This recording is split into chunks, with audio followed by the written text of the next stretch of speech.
વિદ્યાર્થી મિત્રો, આપણે જોઈ રહ્યા છીએ ધોરણ 8 ગણિત સ્વાધ્યાય 9.1 નો દાખલા નંબર 4. દાખલા નંબર 4 માં આપણને એવું કીધું છે કે એક ચતુષ્કોણ આકાર ખેતરના વિકર્ણની લંબાઈ 24 મીટર છે. એટલે આપણને એક વિકર્ણ આપી દીધો, એની લંબાઈ 24 મીટર છે. હવે એના બે શિરોબિંદુ ઉપર આ વિકર્ણ પર દોરેલો લંબ 8 મીટર અને 13 મીટર છે. તો એક લંબ જે છે એનું મૂલ્ય 8 મીટર છે અને બીજાનું જે છે એ 13 મીટર છે.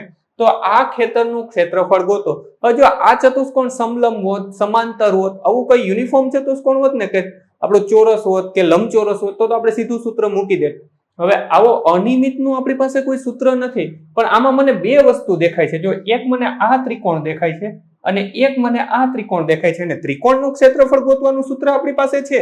તો આપણે એવું કરી શકીએ, આને નામ આપી દઈએ. આને કહું A, B, C અને D.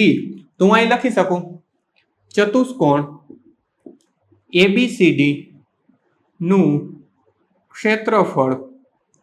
જો આપણી પાસે કોઈ સૂત્ર નથી એટલે આપણે શું જુગાડ મારશું, તો કે આ જે છે પેલા ત્રિકોણનું ક્ષેત્રફળ વત્તા બીજા ત્રિકોણનું ક્ષેત્રફળ. તો આપણે લખીએ ત્રિકોણ ABC, એટલે કે ABC એટલે કે આ ઉપલો ત્રિકોણ ABC નું ક્ષેત્રફળ વત્તા ત્રિકોણ, આને આપણે નામ આપીએ ADC નું ક્ષેત્રફળ. હવે આ બંને ત્રિકોણના ક્ષેત્રફળ ગોતીએ એ પહેલા તમે જો જ્ઞાન વિષય ઉપર નવા છો અથવા તો હજી સુધી જ્ઞાન વિષયને સબસ્ક્રાઇબ નથી કરી, નીચે આપેલા સબસ્ક્રાઇબ બટનને ક્લિક કરો, બાજુનો બેલ આઇકન પર દબાવો. વિડીયો કેવો લાગ્યો અથવા દાખલામાં કઈ ના સમજાય કોમેન્ટ કરીને જણાવજો. તો હવે આપણે આ ABC નું ક્ષેત્રફળ શું થાય, તો કે 1/2 એને ગુણ્યા આને આપણે કહી શકાય પાયો અને આને કહી શકાય વેધ. બીજું આને કહી શકાય અંતર અને આને કહેવાય ઊંચાઈ. ત્રીજું શું કહી શકાય, આને કહી શકાય પાયો અને આને કહી શકાય લંબ. ત્રણમાંથી જે શબ્દ વાપરવા હોય એ વાપરી શકાય. ત્રણેયનો મતલબ તો એ જ થાય કે એક છે ત્રિકોણનું તળિયું કે જેનો આધાર છે. આ ચોથો શબ્દ યાદ આવ્યો, આધાર ગુણ્યા ઊંચાઈ.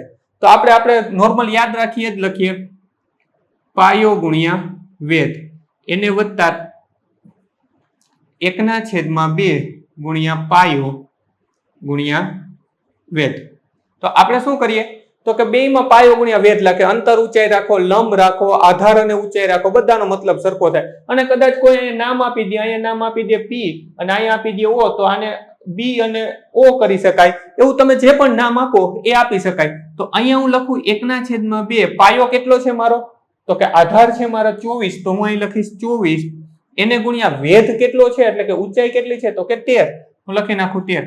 એને વત્તા, જો આ એક આખું સમીકરણ અલગ છે, વત્તાથી આ અલગ પડે છે. પેલા આનું સાદું રૂપ આપશું, આનું નોખું સાદું રૂપ આપશું અને પછી બેને ભેગા કરશું. બીજામાં શું છે 1/2, પાયો શું છે એમાં પણ 24 જ છે અને એની ઊંચાઈ કેટલી છે, તો કે 8. સાદું રૂપ અપાતું હોય આપી દઈએ. અહીંયા શું થશે 12 દુને 24, બે ને બે ઉડી ગયા તો આપણને વધ્યા 12 ગુણ્યા 13 એને વત્તા, આ જો એક આખી રકમ અલગ છે એટલે આ બેને મિક્સ નો થઈ જવું જોઈએ, એ ખાસ ધ્યાન રાખવાનું છે. અથવા તો એવું થઈ શકતું હોય તો બે દાખલા અલગ અલગ ગણવાના. અહીંયા શું થશે, તો કે અહીંયા પણ 12 દુને 24, બે ને બે ઉડી ગયા તો 12 ગુણ્યા 8, 12 ગુણ્યા 8. હવે 12 ગુણ્યા 13 જો મોડે ના આવડે તો આપણને 12 ગુણ્યા 12 તો આવડે. 12 ગુણ્યા 12 એટલે 12 નો વર્ગ, 12 144 અને 12 કેટલી વાર છે 13 વાર. તો હજી એક વાર ઉમેરી દો તો 144 અને 12 તો કેટલા થઈ જશે 156. એને વત્તા અહીંયા શું થશે 12 8 ને 96, સરવાળો કરી નાખે 6 6 12 નો બગડો, વધી પડી 1, 9 ને 1 10 ને 5 15 નો પાંચડો, વધી પડી 1 ને 1 2. તો આપણને જવાબ મળ્યો 252. આપણે શેમાં ગણ્યો તો કે સેન્ટીમીટરમાં. તો અહીંયા આપણે લખી નાખીએ એકમ સેન્ટીમીટર નો વર્ગ.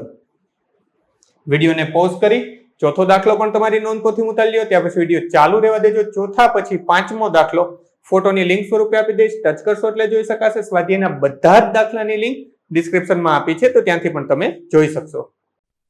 બાળ મિત્રો, વિડીયો જોવા માટે ખૂબ ખૂબ આભાર. આ વિડીયોને લાઈક કરો. જો હજી તમારા મિત્રો સાથે આને શેર ના કર્યો હોય તો આ વિડીયોને શેર કરજો અને મારી આ ચેનલને કે જ્ઞાન વિશ્વને સબસ્ક્રાઇબ કરવાનું ભૂલતા નહીં. ચોક્કસથી આ ચેનલને તમે સબસ્ક્રાઇબ કરજો. Thanks for watching. ફરી મળશું બીજા વિડીયોમાં.